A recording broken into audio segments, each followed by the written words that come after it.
Hello दोस्तों, कैसे हैं आप लोग। मैं नीलकमल रेसिपी में नीलकमल आपका बहुत बहुत स्वागत करती हूँ। आज मैं आपके सामने बहुत ही अच्छे अच्छे जुगाड़ू टिप्स लेकर आई हूँ और ये इतने अच्छे हैं कि आपके बहुत ज़्यादा पैसे बचाएंगे और साथ ही आपका बहुत सारा कीमती समय भी बचाएंगे। तो देर ना करते हुए मैं अपनी वीडियो की तरफ चलती हूँ, लेकिन चलने से पहले अगर आप मेरे चैनल पर नए हैं तो सबसे पहले आप मेरे चैनल को सब्सक्राइब कीजिएगा। तो देर ना करते हुए चलिए वीडियो की तरफ चलते। देखिए, ये मेरी एक फ्रेंड है और उसने नए जूते खरीदे और उसको पहना और पहनने के बाद उसको जाना था बाज़ार। तो जूते जब पहने थे तो तभी बहुत टाइट थे, लेकिन उसने ज़बरदस्ती उन जूतों को पहन ही लिया कि नहीं, ये जूते मुझे बहुत अच्छे लग रहे हैं और उसको पहन के ही मुझे बाज़ार जाना है। तो जूते पहने और जूते पहनने के बाद वो बाज़ार गई और 2-2.5 घंटे बाद जब बाज़ार से लौटी तो उसके पैर में जो एड़ी की साइड में 2 छोटे छोटे घाव हो गए थे और साथ ही छोटा सा छाला भी पड़ गया था।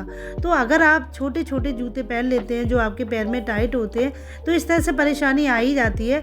तो उसने अपने जब जूतों को 2.5 घंटे बाद उतारा तो देखा पैरों में बहुत ही लाल लाल से निशान पड़ गए थे, साथ ही उसके पैरों में बहुत दर्द भी था और हल्का सा घाव भी था।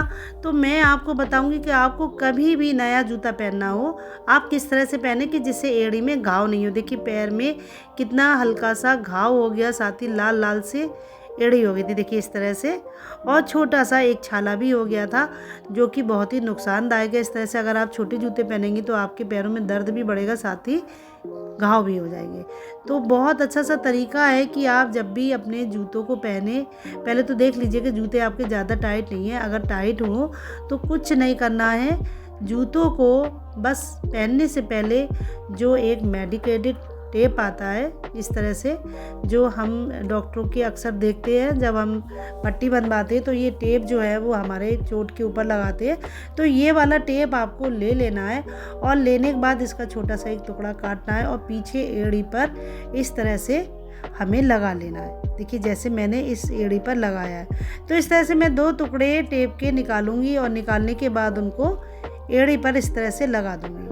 तो मैंने ये दोनों एड़ी पर इस तरह से लगाया है और लगाने के बाद जब हम जूतों को पहनेंगे तो थोड़े से हमारे जूते टाइट तो लगेंगे, क्योंकि जूते होते हैं जब नया नया ख़रीदा जाता है वो थोड़े से टाइट होते हैं और पहनने के बाद वो थोड़े से ढीले हो जाते हैं और हमारे लिए बहुत ही कंफर्टेबल हो जाते हैं।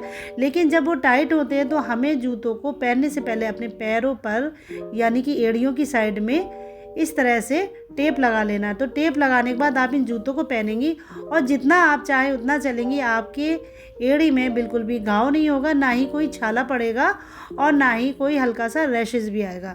तो ये बहुत अच्छी सी टिप्स है। इस तरह से आप कोई भी टाइट जूता या कोई भी नया जूता पहने उसको पहले टेप ज़रूर लगाइएगा और टेप लगाने के बाद आप कितना भी चलिएगा आपके पैरों में कोई भी घाव नहीं होगा। तो देखिए ये जूते मैंने बताए कि इस तरह से पहनने हैं और पहनने के बाद देखिए जूते थोड़े से टाइट ही हैं और इस तरह से पहनने के बाद टेप जो है हमारे पैरों को सुरक्षा देता है और हमारे पैरों में घाव भी नहीं होने देगा।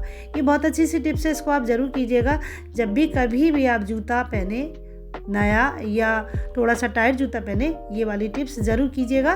टेप को लगा लीजिएगा और लगाने के बाद आप जितना चलेंगी आपके पैरों में कोई दर्द नहीं होगा, ना ही आपके पैरों में कोई घाव होगा और ना ही आपके पैर में छाला पड़ेगा। ये कितनी अच्छी सी टिप्स है, आपके बहुत सारे पैसे बचाने वाली भी टिप्स है।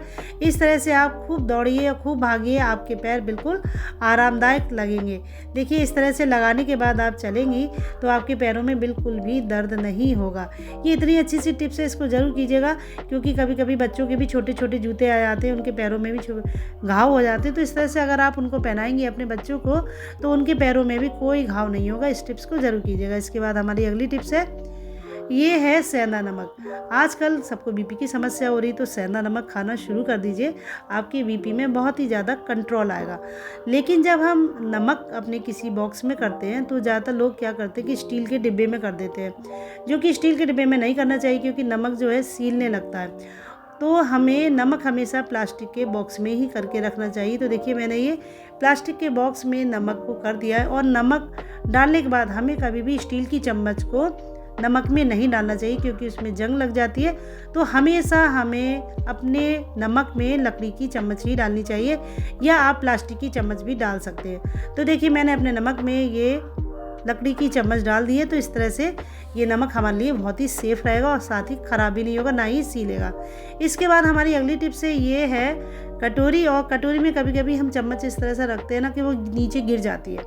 कोई भी चम्मच रखेंगे नीचे गिर जाती है, बड़ी परेशानी होती है कि भाई क्या करें, चम्मच गिरी जा रही है। तो बहुत ही सिंपल सा तरीका है, आप बस कपड़े टांगने वाली पिन लीजिए और इसको कटोरी में चम्मच को रखने के बाद जो इसका लास्ट वाला सिरा होता है, यानी जो इसकी किनारी होती है, उस पर इस तरह से आप इस पिन को लगा दीजिए।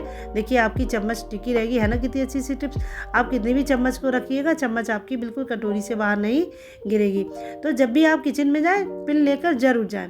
इसके बाद हमारी अगली टिप्स है, ये है हमारा पुराना ताला जो कि ख़राब हो गया है, यानी इसके अंदर जो है जंग लग गई है, लेकिन हमारे पास ताले और नहीं है और हमें इसी को इस्तेमाल करना है। तो बहुत अच्छा सा मैं तरीका बताऊंगी जिससे आप अपने पुराने जंग लगे ताले को बिल्कुल ठीक कर सकती हैं।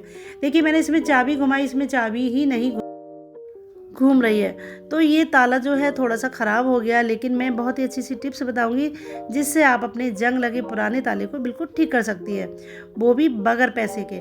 तो सबके घर में सरसों का तेल होता है, बस आप 2 बूंद जहाँ हम चाबी लगाते हैं वहाँ पर इसको डाल दीजिए, यानी सरसों के तेल को डाल दीजिए। और डालने के बाद जहाँ पर हम लॉक लगाते हैं वहाँ पर भी 2 बूंद आप सरसों के तेल की डाल दीजिएगा। और डालने के बाद ताले को थोड़ा सा हिला दीजिएगा। इस तरह से आप करेंगी तो आपका ताला जो ना बिल्कुल ठीक हो जाएगा।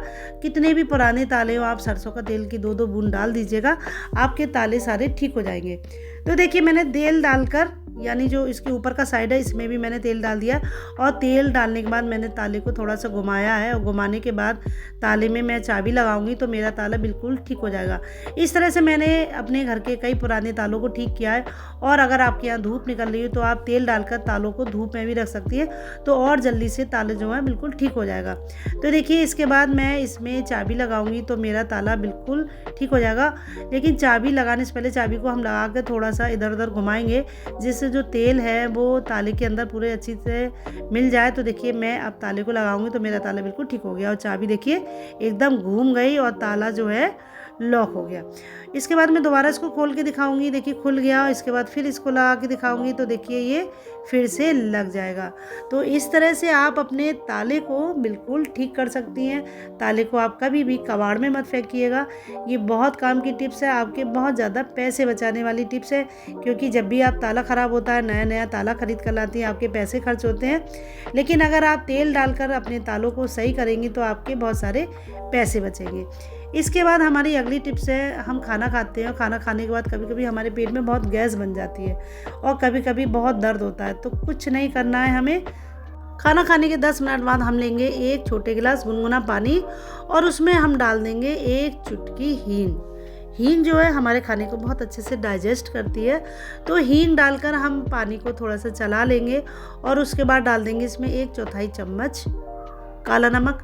और काला नमक डालने के बाद फिर इसको हम चला लेंगे। फिर डाल देंगे हम इसमें आधा नींबू का रस डालने के बाद हम इस पानी को पिएंगे तो हमारे पेट में जो गैस का दर्द होता है या जो हमारा खाना डाइजेस्ट नहीं होता है वो खाना भी डाइजेस्ट हो जाएगा, साथ ही आपके पेट का दर्द बिल्कुल ठीक हो जाएगा। तो बहुत अच्छी सी टिप्स है, आप जब भी खाना खाएं इसके 10 मिनट बाद आप इस तरह से इस पानी को पिएंगे, आपके पेट का दर्द बिल्कुल ठीक हो जाएगा, सारी गैस भी सही हो जाएगी। और ये बहुत अच्छी सी होम रेमेडी है जो कि आपके बहुत ज़्यादा काम में आने वाली है। इस टिप्स को आप ज़रूर कीजिएगा। इसके बाद हमारी अगली टिप्स है, ये हैं हमारे चाकू। सफ़र में हम लोग जाते हैं तो हमें कभी कभी चाकू की ज़रूरत पड़ती है, बच्चे साथ होते हैं, उनको फल काट कर देने होते हैं। तो चाकू जब हम साथ ले आते हैं और ऐसे ही अगर हम अपने बैग में डाल देते हैं तो हमारा हाथ भी कटने का डर रहता है, क्योंकि अगर हम कुछ सामान निकालेंगे तो हाथ में लग जाएगा चाकू, साथ ही हमारा सामान भी कटने का डर रहेगा। तो कुछ नहीं करना है, चाकू ले जाने के लिए बहुत ही अच्छा सा तरीका बताऊंगी। एक लीजिए नैपकिन पेपर और एक लीजिए रबड़ बैंड। नैपकिन पेपर इस तरह से चाकू पर रैप कर दीजिएगा जैसे मैंने किया है। देखिए मैंने इस तरह से इसको रैप कर दिया और रैप करने के बाद ऊपर की साइड में मैं लगा दूंगी इस रबड़ बैंड को, लेकिन उसको ऊपर साइड से मैं थोड़ा सा इसको मोड़ दूंगी और मोड़ने के बाद मैं लगा दूंगी रबड़ बैंड। तो देखिए इस तरह से चाकू रखने का बहुत ही सेफ तरीका है अपने पर्स में। और देखिए मैंने इस तरह से रबड़ बैंड लगाने के बाद इस चाकू को इस तरह से किया है इस्तेमाल। तो देखिए ये इस तरह से बन गया, इसको हम निकाल भी सकते हैं। देखिए मैंने इसको इस तरह से निकाला है और निकालने के बाद फिर मैंने लगाया जैसे चाकू का ये कोई कैप हो। बहुत अच्छी टिप्स है चाकू को ले जाने के लिए। इस टिप्स को आप ज़रूर कीजिएगा। कभी भी आप चाकू ले जाए इस तरह से ज़रूर लेके जाइएगा। आपके हाथ भी बचे रहेंगे, साथ ही आपके पर्स का कोई भी सामान ख़राब नहीं होगा।